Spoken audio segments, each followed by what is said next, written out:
So as we dive into these photosystems here, as we dive into what photosynthesis is, we are starting our journey with these light reactions. When we talk about light reactions, there are two pathways. One's called the non-cyclic pathway, and one's called the cyclic pathway. They'll have some slightly different names in some other textbooks, but let's just call them that. Okay, non-cyclic pathway and a cyclic pathway. Cyclic pathway, as you can imagine, is cyclical. It goes in a circle. Non-cyclic pathway, something happens in here, goes over here, and then stops. Okay. So we have two pathways in order to make energy, ATP. Remember, we have this pool of photosynthetic pigments within a structure referred to as a photosystem. Okay. When it comes to photosystems, there are two, okay? And they use Roman numerals, okay? You'll see it shorthanded here as photosystem 1 and photosystem 2. That's how you'll see them listed on the pictures, I believe, within the book, okay? And again, the photosystem is just the collection of photosynthetic pigments, okay?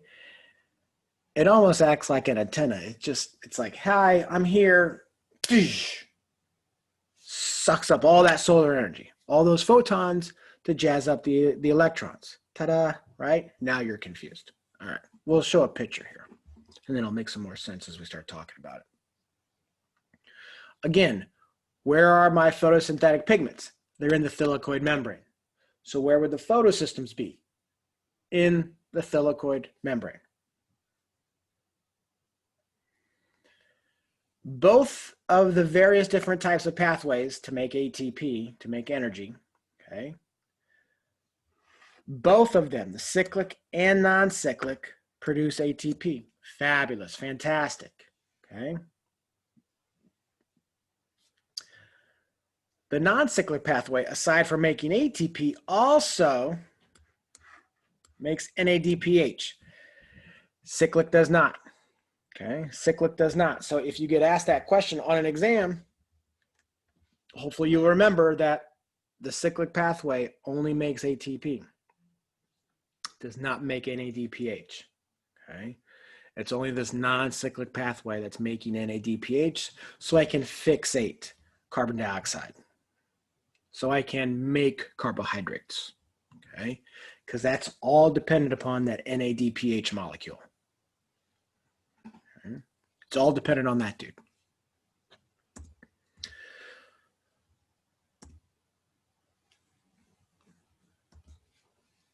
Okay. So here is the non-cyclic pathway. That's what we're going to start with. I'm going to show you this picture here. Okay. Ooh, see the sun giving off energy, jazzing up the photosystem, jazzing up the electrons. Going through a pathway to make ATP. And again, as you can see here, this guy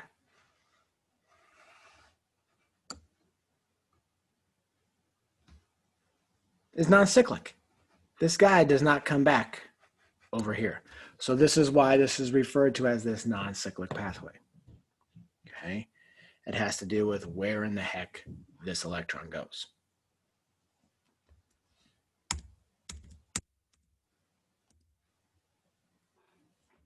Let's get back to words, and then we'll go back and look at the picture here at the end. Okay. All right, light reactions, where it's occurring.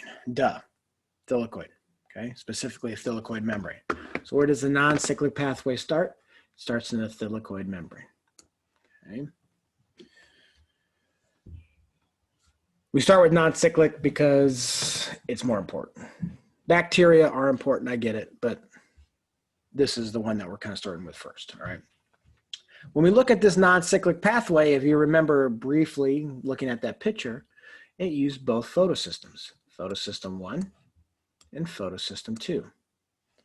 With a name like photosystem 1 and photosystem 2, you would assume that you start with photosystem 1. But as you can see from the picture here, who do we start with? 2. Welcome to science. Okay. Instead of just renaming the SOBs, they just kept them the same. All right. They discovered photosystem 1 first, and then discovered photosystem 2 later. So that's how they got their names, PS1 and PS2. All right. So here in the non-cyclic pathway, we begin with photosystem 2. We begin with photosystem 2.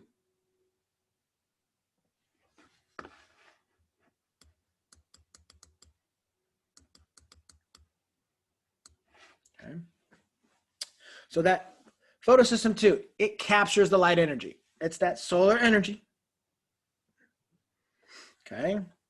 All the protons within that solar energy, they come down and they are going to be captured by photosystem 2. Okay. Now, within that photosystem, I have all of my photosynthetic pigments. Okay. And it's within that pool of photosynthetic pigments that the energy is getting absorbed within. Specifically, okay, we are absorbing this energy in the electrons, okay? It's within the center of the pool, and this book calls it the reaction center, okay? Who cares, all right? It causes an electron to be all of a sudden energized, all right? As these photosynthetic pigments are just sitting in a pool here, they don't have a lot of energy until sunlight comes down and starts juicing them up. Eventually, one electron gets all the juice and it rises on up, okay? That electron gets removed, gets ejected, okay? Leaves this pool of photosynthetic pigments, okay? It is fully powered. It is fully energized, okay? So this thing has a lot of energy in it, so I am going to pass it through this thing called the electron transport chain. It is this electron transport chain that I can now harness all the energy inside that little bitty electron, okay? It's going to get passed from one carrier to the next, to the next, to the next. And we'll see that here in a second. Now, one electron left. And it's going to go through the electron transport system and end up in photosystem 1. So it stands to reason, if you're sitting here thinking now, you're like, if an electron leaves every time it gets juiced up, well, hell, wouldn't that photosystem 2 get depleted and not produce anything? You would think, right? But what is one of the ingredients we need? Water, okay? And it carries with it electrons, okay? So I'm going to be utilizing water here, and I'm going to split it up. I'm going to destroy it into oxygen and hydrogen ions, okay? Hydrogen ions are going to help us create a concentration gradient. Awesome. Remember, oxygen is a waste product, right? Here's where oxygen gets produced. So oxygen leaves out that stomata and enters into the atmosphere, which we then humbly use. The electrons that were traveling with this hydrogen ion, boom, they go back into the photosystem 2. And so they help to replenish that photosystem. Okay. Hydrogen ion, that's going to do some heavy lifting here. Okay. Helps to accumulate on one side of the membrane. And as you can see there in the slide on the inside. So we're going to have this huge number of hydrogen ions on the inside of this thylakoid membrane here. And now I've created a concentration gradient through which the body doesn't like and the plants don't like either. And it's going to pump those hydrogen ions across and make so much energy, ATP.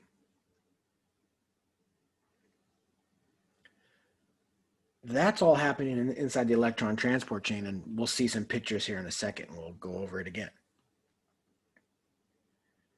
As this little electron goes down its concentration gradient, because it's a lot of energy, it left. It's like, ah, I'm ready, let's go, let's go, let's do it, let's do it, let's do it.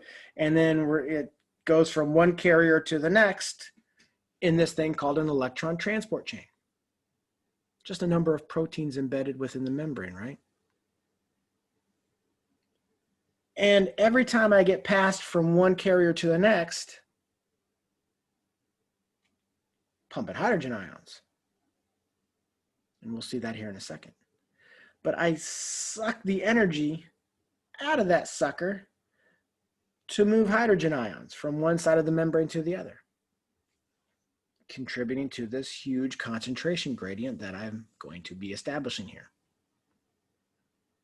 Eventually, it gets passed through all of the carriers, and now, it doesn't have a lot of energy. So it gets deposited into photosystem 1. Photosystem 1, as soon as the solar energy was coming down and jazzing up PS2, it was also doing PS1, okay? So by the time this electron has been sucked dry and gets dumped in PS1, another electron is risen up. Okay. And now I can use that electron to make NADPH. Okay. Non-cyclic pathway. PS2, make an ATP.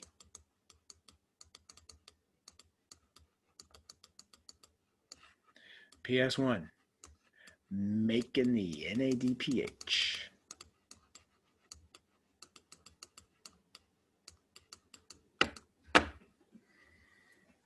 And again, where did both those suckers go?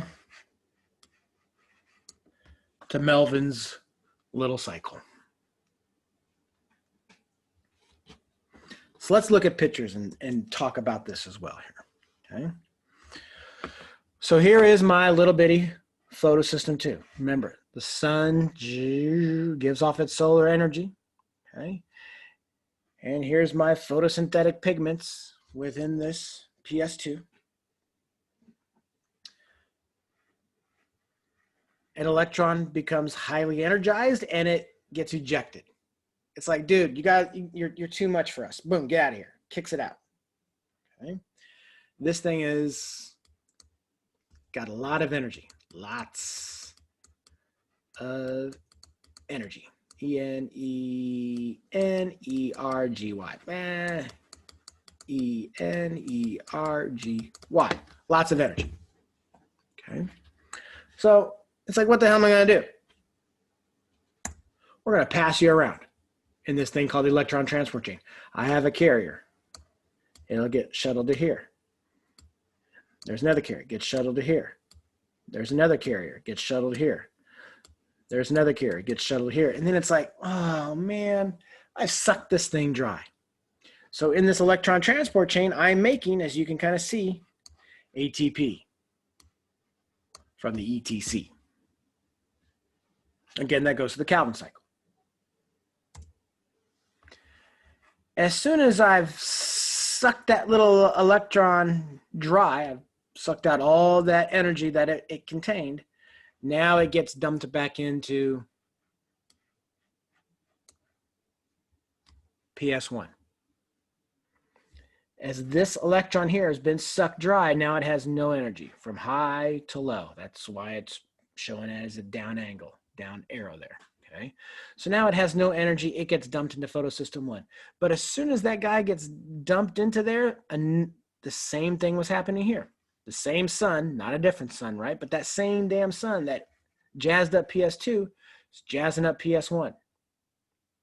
So as this electron got sucked dry and dumped in here, another electron was rising on up. Okay.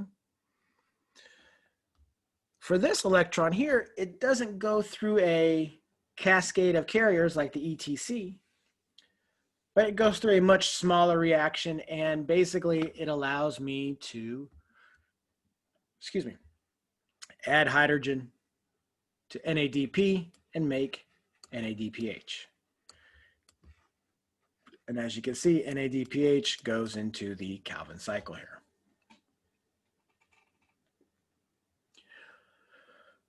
So this is my non-cyclic pathway. Okay, this is my non-cyclic pathway. Okay, and this just kind of, you know, pigment complex, electron. Okay, yeah, I've talked about that. Receives electrons from splitting of water. Yep. Okay, oxygen is a waste product. Okay. Yep. Hydrogen ion gets added to the concentration gradient. Okay. That electron transport chain, when you look at it a little bit closer, it consists of, oh gosh, there's some words. It consists of various different protein complexes. How about we keep it simple, okay? If you want to impress me, you can call it cytochrome complexes and plastoquinone. They are protein complexes. That's all they are. Again, they're within that thylakoid membrane as well. All right. You have photosystem 2, you have carriers, and then you have photosystem 1. So in between my two photosystems, okay, my two hands, all right, we have a number of carriers, and think of those as my thumb. There we go, okay? And these carriers here are lined up along my thumb, all right? So I can energize right here, pass it along, and then dump it into the photosystem 1 where it rises on up again, and then I'm making the NADPH. As it passes those electrons from one carrier to the next, something magical happens, okay? To move something negative, I also have to have a positive there because they have to balance each other out, negatives and positives. Because what does every cell like to be in? Homeostasis. So I need something positive to move along with the negative so I can balance everything out. So that's why you have this pumping of hydrogen ions from the stroma into that thylakoid space. Okay? So on the inside of these thylakoid membranes here, I have a huge reservoir of hydrogen ions. This is creating this massive concentration gradient, which is good. Okay. Now, we have this huge concentration gradient. It's like, man, the cell's like, I don't want all of these hydrogen ions here, right? This is causing too much of an issue for me. So I'm going to remove them from this thylakoid space. I'm going to pump some back out into the stroma. That's where we have the ability to harness ATP production. And I have a video here to kind of show some of that nonsense off. Okay. We have this little, and it looks like a turbine, like a windmill. It really looks like a turbine or a windmill that you would see around any countryside. Okay. It's called this ATP synthase complex. It's going to be within the thylakoid membrane, and it's going to solve the problem of too many hydrogen ions present. Because it's going to pump it out, and in the process, going to add a phosphate to ADP and make adenosine triphosphate. This is why this pathway is so huge. Okay? It's because I've added hydrogen ions from the splitting of water. And as I've passed this electron from one carrier to the next, I'm pumping in more hydrogen ions. So I am creating a huge concentration gradient in order to make a huge amount of ATP. If you look out your window, right, there's a tree that's probably 20 feet tall. It takes a lot of energy to maintain that sucker, right? It takes a lot of energy to maintain you. That's why you eat, 2,000 calories a day. Typical diet. Well, you don't necessarily have to. It's just the average amount of calories that person consumes to maintain this beautiful specimen, okay? Plants need the same thing. They need a lot of energy. And it's this non-cyclic pathway and this utilization of PS2 and PS1 that allows me to create this huge concentration gradient of hydrogen ions for which to make ATP.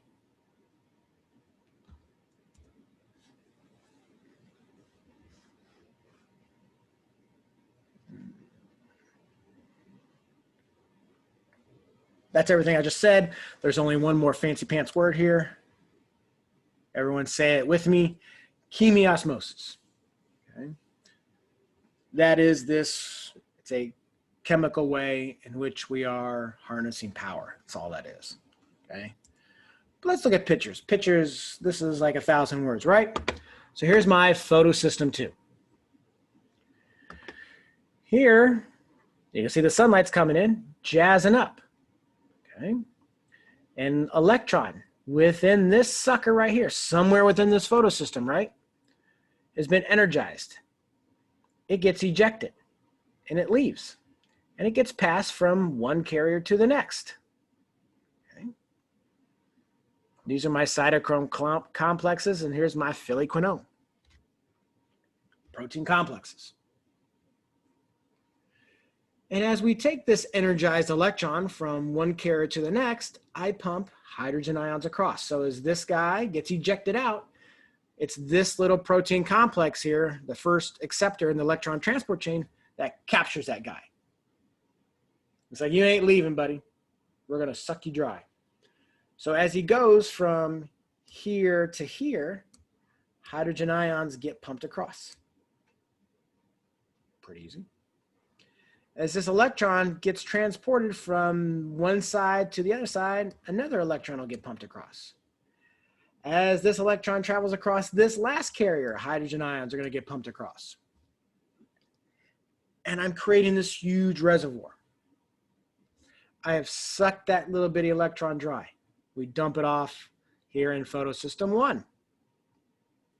An electron gets jazzed up. A little acceptor catches that guy and says, not so fast. You're not going to go back through a bunch of carriers.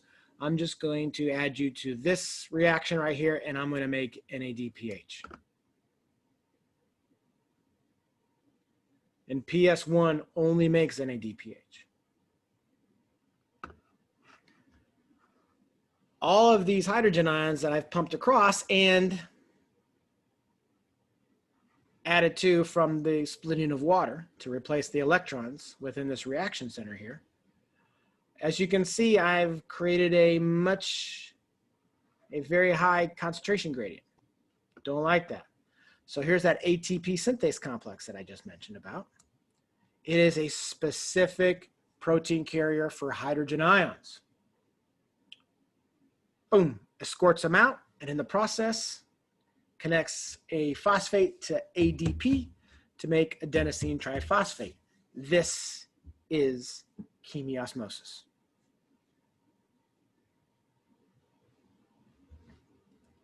How about a video? Let's look at a video. In most photosynthetic organisms, thylakoids contain pairs of photosystems called photosystem 1 and photosystem 2 that work in tandem to produce the energy that will later be used in the stroma to manufacture sugars. The photosystems of the thylakoid consist of a network of accessory pigment molecules and chlorophyll, the molecules that absorb the photons of light. Within the pigment molecules, the absorbed light energy excites electrons to a higher state.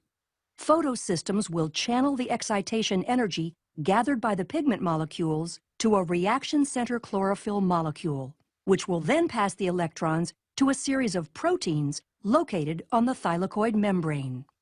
Photons of light strike photosystems 1 and 2 simultaneously. We will examine what happens with the photons striking photosystem 2 first. The energized electrons are passed from the reaction center of photosystem 2 to an electron transport chain. The electrons lost by photosystem 2 are replaced by a process called photolysis, which involves the oxidation of a water molecule producing free electrons and oxygen gas. While this oxygen gas is a byproduct of photosynthesis, it is an important input to the cellular respiration pathways.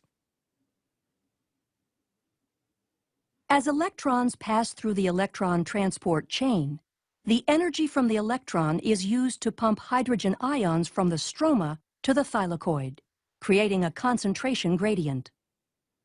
This gradient powers a protein called ATP synthase, which phosphorylates ADP to form ATP.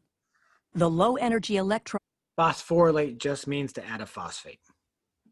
electrons leaving photosystem 2 are shuttled to photosystem 1. Within photosystem 1, low-energy electrons are re-energized and are passed through an electron transport chain where they are used to reduce the electron carrier NADP+ to NADPH.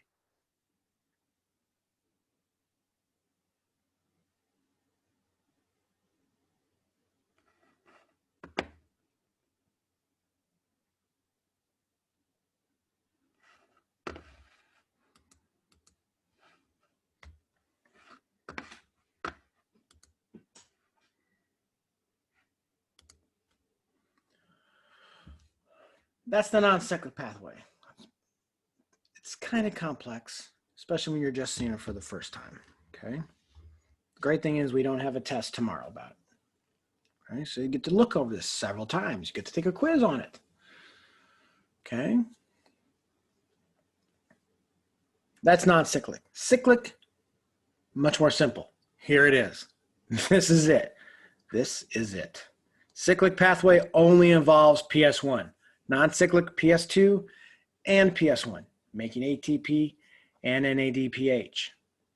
With the cyclic pathway, it only involves PS1.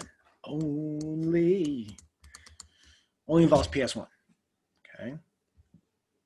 It's the same jazz.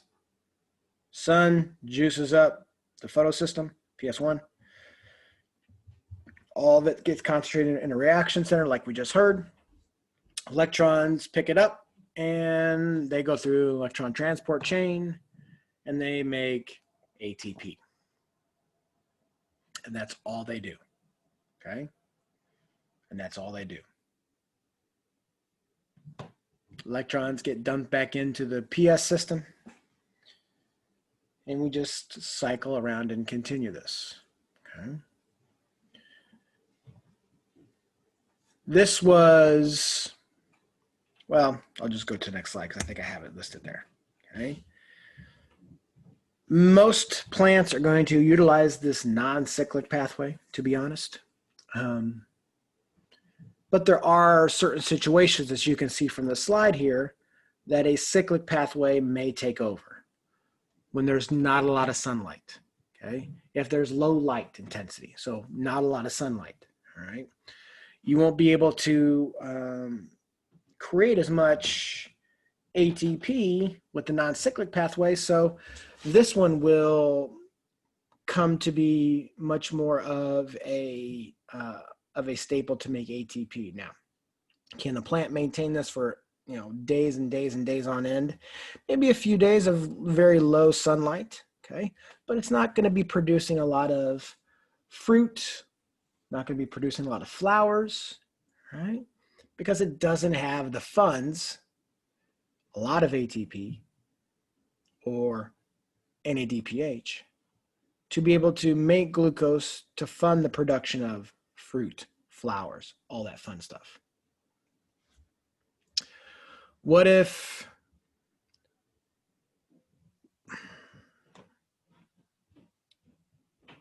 we're not in ideal conditions? Well, the cyclic pathway can pick up the pace there. when there's not a lot of CO2 present. And you're like, when the hell would that be? Are you talking about global warming? Not really, although we will mention it, okay? But this is going to be seen in plants where that stomata closes because it's too hot. Because if it's way too hot and that stomata is open, well, all that water coming up through the root system is just going to evaporate right out that hole. So when it's really hot outside, it'll close up to prevent water loss. If that stomata is closed to prevent water loss, it's also not allowing CO2 in. Okay, so that could be when atmospheric CO2 concentration is less, just because that stomata is being closed. And honestly, this is going to be seen in bacteria. All right, bacteria, can proliferate in numbers, right? But it's not really bacteria. I don't see bacteria the size of my tree outside my house, right?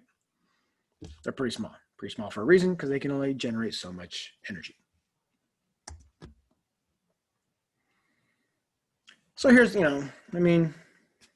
why is plants useful? Because plants are a huge depository for carbon dioxide. They're a huge sink, all right? We can dump in all of the CO2 that we produce into these forests because they absorb it, okay? They suck it in. They can reduce it out of our environment, out of the atmosphere. When you reduce it out of the atmosphere, you can keep temperatures from being excessive. When you destroy rainforest, you destroy those reservoirs, those sinks for CO2. So now CO2 stays in the atmosphere longer. When CO2 stays in the atmosphere longer, eventually you start to get incremental increases in temperature over a long period of time. And just a few degrees, just 1 or 2 degrees.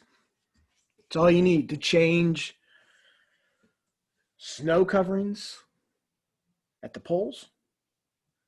I'm like, so what? There's no ice at the poles. Well, now all that cold water gets dumped into the oceans. And you're like, okay, so the water levels rise a little bit. Okay. Well, coastlines change. It's going to change habitats. It's going to change where people live, where people spend their money. It's also going to change currents within the oceans. As soon as all that cold water goes in, it's going to change. The oceans have a normal pattern of how water flows into it, hot and cold water. So if we're changing the temperature of the water slowly, incrementally, we are slowly changing these currents that you see in the oceans.